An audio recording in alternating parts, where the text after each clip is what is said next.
Hi, I'm Andrew. And I'm Minna. And we're founders of the Focal Academy. This week, we're bringing our lesson from beautiful Vancouver. As you can see, we're in Stanley Park, and that's you can see the background of beautiful downtown over there, and you can see some of parts of Stanley Park. And we just wanted to make sure that we can reach and touch everyone's lives, even though we're on vacation. Right. So last week, I was being asked by one of my people that I work with about me, and she says, you are the happiest person I've ever met. How did you do it? And during the time, I don't know what to answer. To me, it came naturally, but that got us thinking. And so we came up with these 5 things that would make anybody happy in their lives. And that would be this week's block. So this week, we're going to talk about the 5 things of how to be happy. So number 1 for today, the first thing to be happy is gratitude. You've probably heard of it. Oprah has preached about her the gratitude journal, and it actually really worked. If you really think about it, what we need is one set of outfit, a roof over our heads, some really simple foods. We don't really need the extra bag or a pair of shoes or the extra car or whatever it is. And like Minna says, a lot of people they have more than one of everything. They have more than one car. They may have a really large house, or they may have like 2 or 3 TVs scattered throughout the throughout their house. Do you really need more than one TV, or do you even need more than one computer? I think it really comes down to just being grateful for what you have, and reassessing your life a little bit. Do you really need what you see everyone else has? Are they happy? Are they grateful for what they have? Right, so for this week, we want you to keep a gratitude journal for at least a week. How you do it is, at the end of the day, think about your day so far and something that you're thankful for that happened to you that day. Write it down, and at the end of the day, at the end of the week, review it and see how you feel. So the thing is, we support having big goals and big dreams. That's all we're about. But unless you're able to appreciate what you have, you can never be truly happy. So this is our first lesson, and it's being grateful. And we will have a surprise location for our next lesson. Being truly happy is a sense of mind. It's not a temporary feeling. For instance, smokers think they're happy when they have a cigarette in their hands, but it's a very temporary feeling. It's almost like if you just had chocolate or ice cream, you feel happy for that moment, but it fades away quickly. Or when you watch a comedy or hear a joke that is so funny, but you feel happy during the moment and it quickly fades away. Being truly happy is having peace of mind, a sense of gratitude, and being joyful for your whole life, not just part of your life. So today we're on to number 2 of the 5 things to be happy. And of course, just to celebrate our wedding anniversary, we're talking about love. So love being number 2 on the happy list, because we feel that it's not just about intimate love, it is also about love with your family, with your friends, with your siblings, people that you love and people that you can give love to. So this trip to Vancouver actually is twofold. One, of course, is to celebrate our wedding anniversary, and 2 is to get love and give back love to our family and friends. It happened to be my mom's 83rd birthday. We could to spend time with my family and see some uncles and aunts that I haven't seen for many years. It was great, sharing love with them. We got to spend some time with Minna's family, and that was also great. But more importantly, we also spend time with friends that I haven't seen for many years that are lifelong friends. It's always very important to reconnect with your family and friends, to show them that you love them and that their love is very important to us in our lives. Recently, we visited a senior home, and it was quite sad seeing some of the seniors that didn't have any family visiting them. You can tell they were really down, and they were just not happy, while other seniors, they were just very happy when family visited them. We just saw a dog walk by. Anyways, we miss our cats. Even a lot of you guys may know that we choose not to have kids, and we choose to have cats instead. And we treat them like our own sons and daughters. And a lot of times you can actually get love from pets, whether it's dogs or cats, it doesn't matter.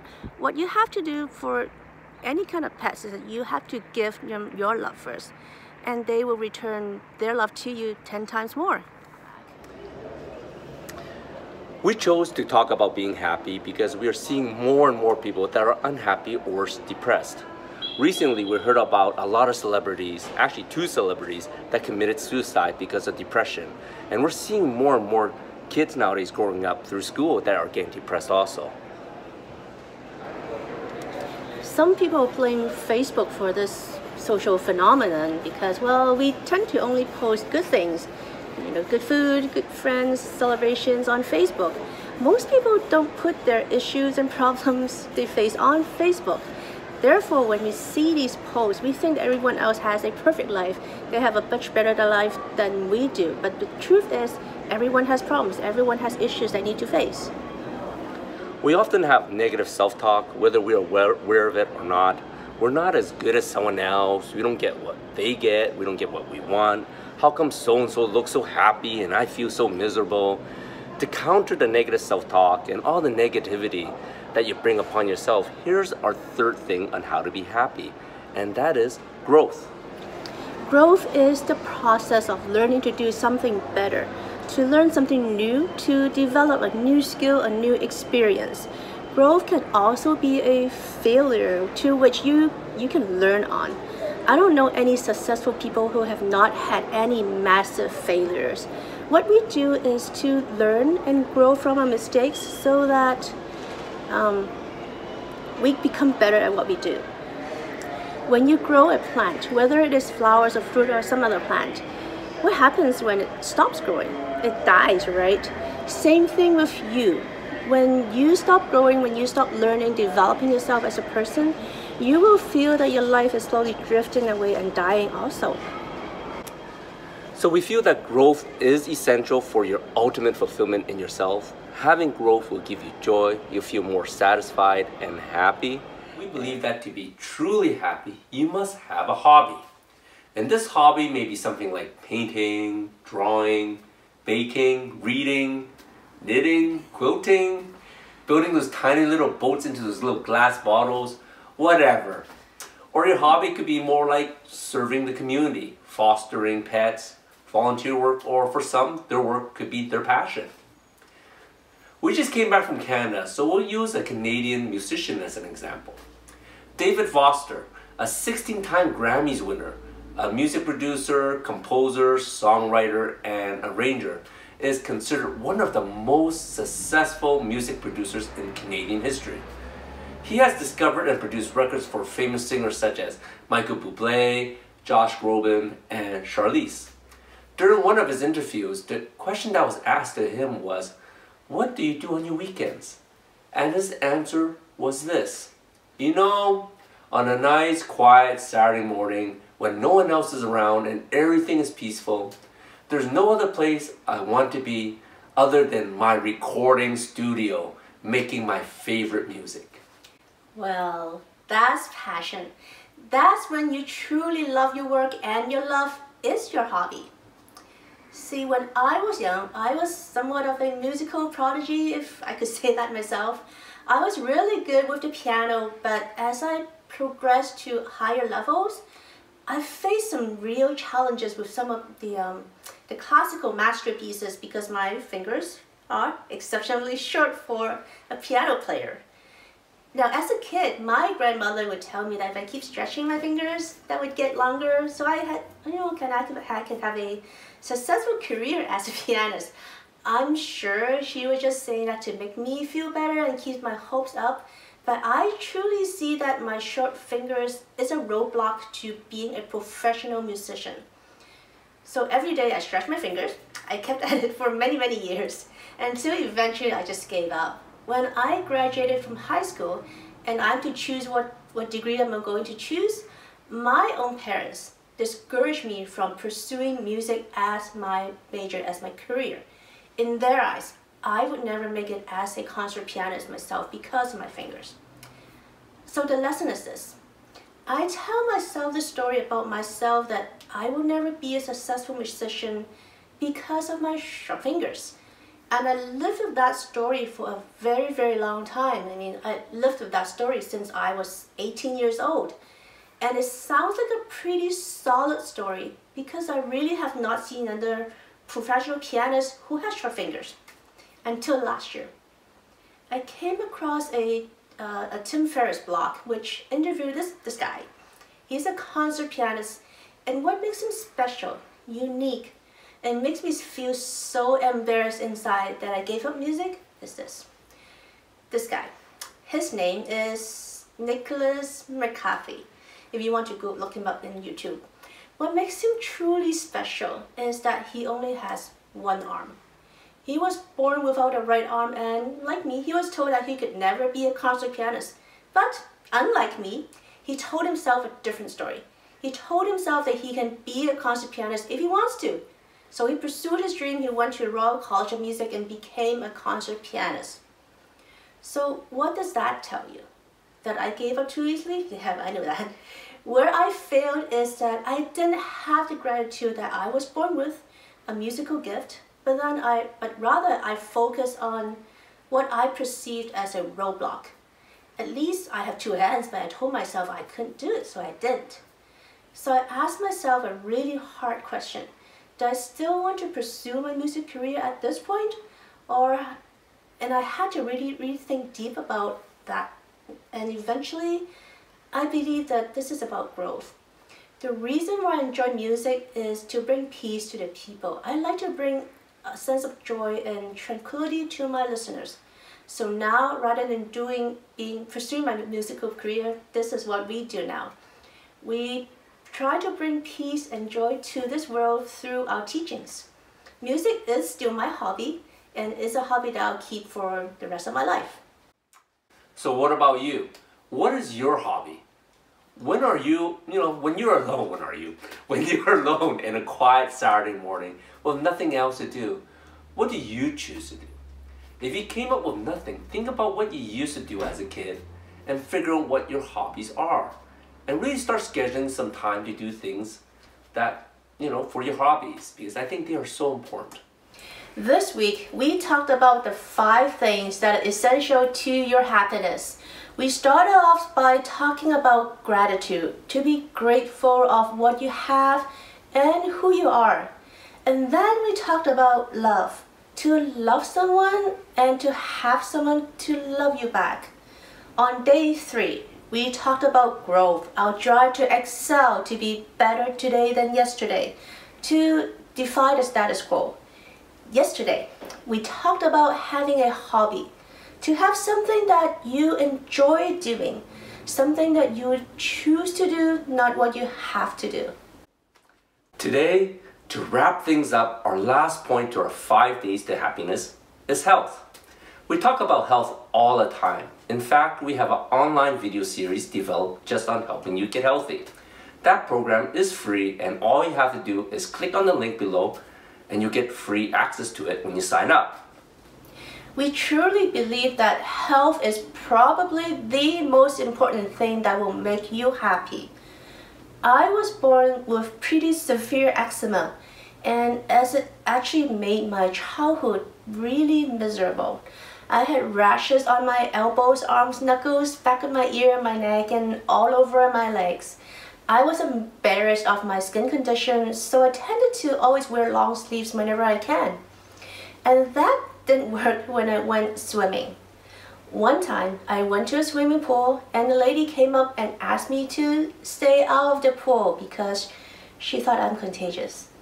So that incident hurt me so much that I could still feel my embarrassment at that moment. I seriously wish I had a hole to crawl into. And not only was my skin rashes hard to look at, it was actually really itchy and annoying. It bothered me so much that I never had a good night's sleep. I was never able to sleep 8 hours straight, even as a child. I always woke up in the middle of the night feeling itchy and the urge to scratch something.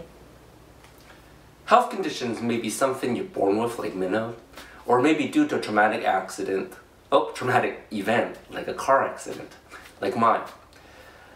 On my graduating year of grade 12, I was driving through this green light in my brand new sports car, and out of the blue, running a red light, was this 1-ton truck that came and T-boned me on my driver's side. It hit me so hard, it collapsed the roof and pushed me from the driver's side to the passenger side. To be honest, I don't even really know what happened. All I know is later I'm in the hospital with fractured neck, collarbone, broken this, broken that, and with multiple internal injuries. As I was young, it took me a little while to recover, but when I did, I went to see my specialist, and he said, Andrew, due to your multiple injuries, you're going to have chronic degenerative arthritis by the time you hit 30, and you will have a body of a 60-year-old, even though you'll be 30. You know, being so young, I didn't really want to believe him. We're young, we bounce back, right? So that's what I believe. So right through my 20s, I worked hard in my business, just in case he was right about being 30. But as it turned out, he was right, because when I hit 30, even though from my aches and pains through my 20s from working in the garage, when I hit 30, it got so bad, I actually needed to take prescription medicine just to roll out of bed. And as it got into my late 30s, into my 40s, I could barely walk or even crawl out of bed. So from traumatic accidents, it can really hurt your health and damage your body. So you need to be really careful about what you can do to get your health back. And luckily, 4 years ago, I found a way to regain my health back and have back the health and vibrancy of a 20-year-old, what we should have. And this is what we like to share with you. So as you can see, having any type of medical conditions and health issues has a direct impact on your happiness. I managed to get rid of my skin condition, and Andy's able to live stronger and happier than before, and that's because we figured out what we had to do to get our health back, and you can too.